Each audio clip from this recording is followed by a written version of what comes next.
Opa, tudo bem? Eu sou o Bruno Deiró, sou contador da atividade imobiliária e da construção civil, sou empresário contábil, fundador da Betax Contabilidade, uma empresa contábil voltada 100% para a atividade imobiliária, para a construção civil e para as holdings no geral. E o objetivo desse vídeo é conseguir te apresentar de forma clara e bem objetiva como você pode, quais são os meios, os documentos que você precisa ter para conseguir abrir uma SCP, uma sociedade em conta de participação, com a devida segurança, com a devida formalidade correta.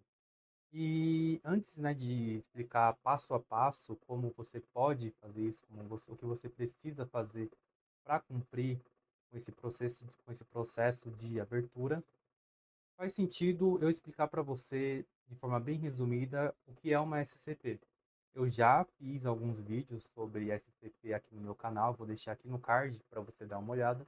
Mas de uma forma bem resumida, uma SCP é uma sociedade um pouquinho diferente das sociedades limitadas que a gente tem de forma vigente hoje, que possuem, né, a presença de sócios cotistas que aportam capital nessa sociedade. Alguns podem até mesmo ser sócios administradores, e a natureza, a característica principal dessas sociedades limitadas mais comuns que a gente vê hoje em dia, é o fato delas terem a personalidade jurídica. E o que isso quer dizer?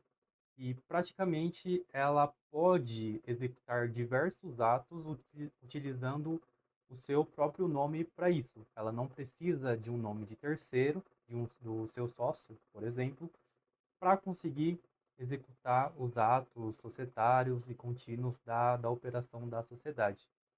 A SCP, ela é uma sociedade também que já está prevista desde o nosso Código Comercial de 1850, mas ela carrega consigo duas diferenças principais que diferem a própria SCP dessas sociedades limitadas comuns.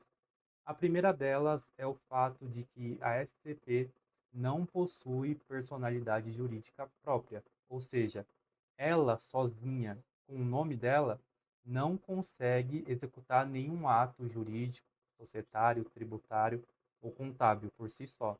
Ela precisa da figura de um responsável, da figura de um terceiro, para conseguir executar os seus atos. E dessa primeira diferença decorre, né, surge a segunda diferença de uma SCP para as sociedades comuns, que é o fato da configuração da característica dos sócios que contemplam esse tipo de sociedade.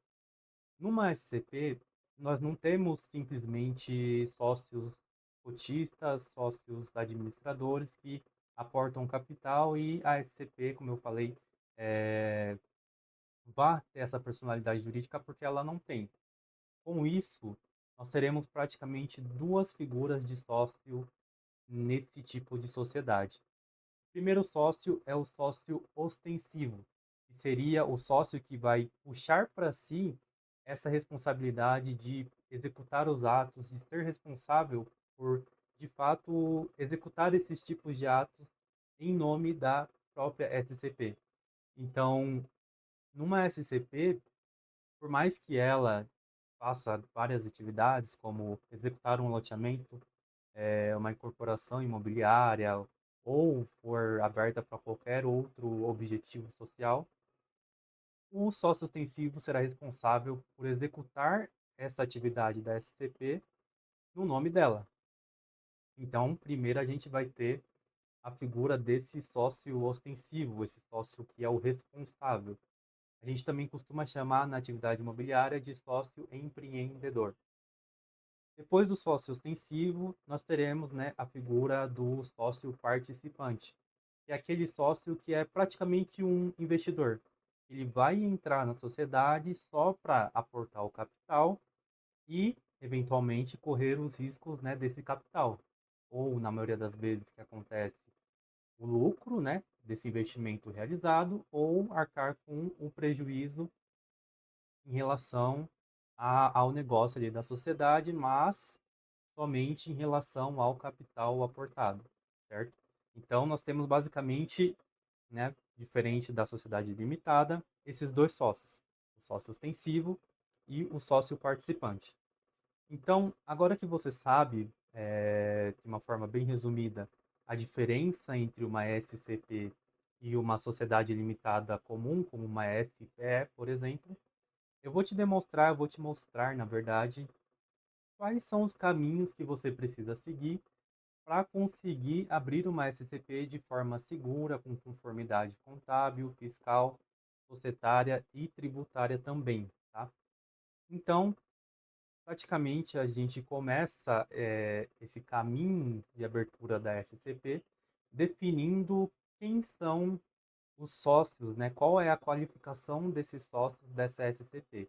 Quem são os sócios ostensivos e quem é os sócios ostensivos que vão, né, ter essa característica de serem responsáveis pela execução das atividades dessa SCP, e quem serão os sócios participantes, que serão sócios que basicamente vão aportar recurso nessa sociedade e vão correr o risco do capital, de lucro ou prejuízo. Então, num primeiro momento, numa reunião ou o que seja, isso tem que ficar muito bem especificado. Quem está ali nessa sociedade para ser o sócio participante ou quem está ali naquela sociedade para ser o sócio ostensivo. Então, esse seria o primeiro passo para a formalização. E uma vez que você conseguiu definir com certa razoabilidade quem são esses dois tipos de sócio naquela sociedade, a gente parte para a contribuição de cada sócio, né, dentro dessa sociedade. De que forma esse sócio vai aportar capital nessa sociedade para conseguir participar, né, do empreendimento ou do objetivo da própria SCP. Então aqui a gente vê, principalmente na figura dos sócios participantes, qual é o capital que cada um vai colocar na empresa, e que diferente de uma sociedade limitada e o aporte de capital ele serve para formar o capital social dessa sociedade. Nas SCPs, o aporte de capital realizado tanto pelo sócio ostensivo quanto pelo sócio participante será configurado como uma contribuição para um fundo especial, para um patrimônio especial que é segregado das operações do ostensivo para formar essa SCP. Então, uma vez que você definiu quem são e qual é a qualificação desses sócios, você define de que forma cada sócio vai aportar no fundo especial ou no patrimônio especial. São termos diferentes, mas que remetem à mesma coisa, dessa SCP, correto? E uma vez que você definiu qual vai ser a contribuição de cada sócio, você parte para um passo em que você vai analisar qual é a participação de cada sócio nessa SCP, que não necessariamente vai ser equivalente ao valor que os sócios aportaram nessa sociedade. Nas sociedades limitadas é muito comum, porque a gente tem a figura do capital social, mas o aporte no patrimônio especial, como eu expliquei, que é diferente das sociedades limitadas, ele não te obriga a deixar o valor aportado vinculado à participação. Então, não necessariamente o aporte dos sócios vai ser equivalente à participação que eles têm na sociedade, nos resultados da sociedade.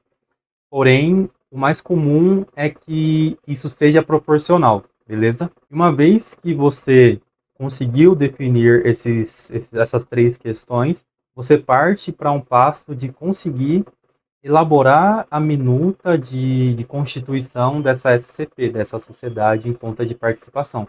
Para isso, é muito importante, é muito interessante que você tenha um advogado especialista junto contigo para que você consiga elaborar essa minuta de forma que a segurança jurídica ali na relação entre o sócio ostensivo e o sócio participante seja cumprida da melhor forma possível.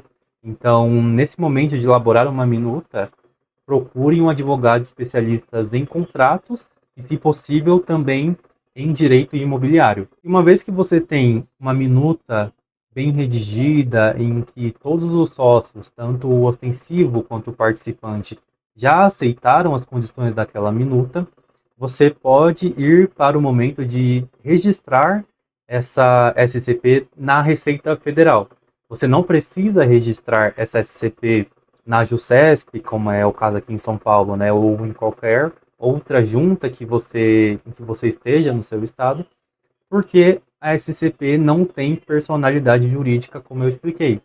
Então, se ela não tem personalidade jurídica, ela não pode executar esse ato de abertura de empresa utilizando o seu próprio nome.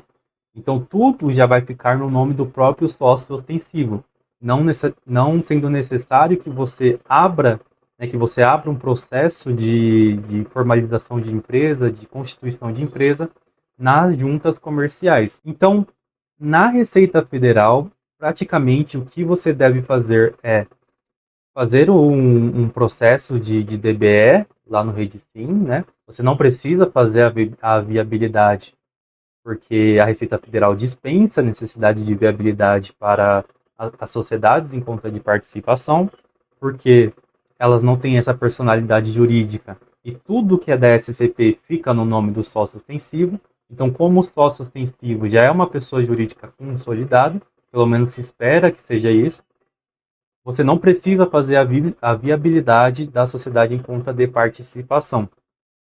Mas você precisa fazer o DBE, fazer um DBE de abertura de um novo estabelecimento, de uma nova empresa, e esperar esse DBE ser aprovado.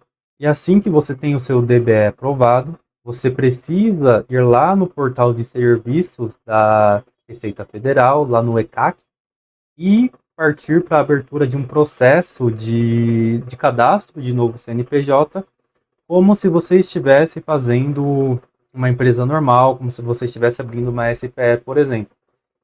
A Receita Federal vai analisar o seu processo com a minuta que você redigiu, que você constituiu, e o seu DBE que foi aprovado. E estando tudo correto, a própria Receita Federal vai deferir o seu processo e vai emitir um CNPJ para essa SCP em específico. E tendo esse CNPJ já cadastrado e registrado, você pode partir para as rotinas normais que a gente tem de contabilidade, de parte societária e fiscal lá, que o teu contador já vai poder cuidar disso para você, beleza? Então, você cumprindo com esses passos que eu mencionei, você consegue garantir uma certa conformidade com o fisco, com os sócios, principalmente se você for um sócio ostensivo, você garante essa segurança para os sócios participantes e assim você consegue ter um controle maior, você consegue entregar as obrigações acessórias dessa SCP de forma segregada e consegue cumprir com a legislação tributária. E também você consegue, de forma segregada, verificar o resultado dessa SCP. Você separa, né, a contabilidade da SCP da contabilidade do sócio ostensivo, mesmo que, como eu expliquei, o sócio ostensivo permaneça com essa responsabilidade de cumprir os atos em nome da SCP. E separando essa contabilidade, você consegue verificar qual é o resultado efetivo daquele empreendimento imobiliário, daquela SCP. Beleza? Então é isso. Eu espero que a partir desse vídeo você consiga constituir mais SCPs com mais segurança jurídica. Se você precisa de ajuda para conseguir constituir uma SCP para o seu empreendimento imobiliário, eu vou deixar o link de contatos aqui para você entrar em contato com a gente e a gente vai conversar com você com toda certeza para conseguir te ajudar nessa questão, beleza? Se inscreve no canal, compartilhe esse vídeo com seus colegas para eles também não perderem essa informação e deixa o like nesse vídeo para que o YouTube entenda que esse vídeo é relevante e levar esse vídeo para mais pessoas, beleza? Eu espero que você tenha gostado. Muito obrigado pela sua visualização. Ela conta muito no crescimento desse canal e valeu!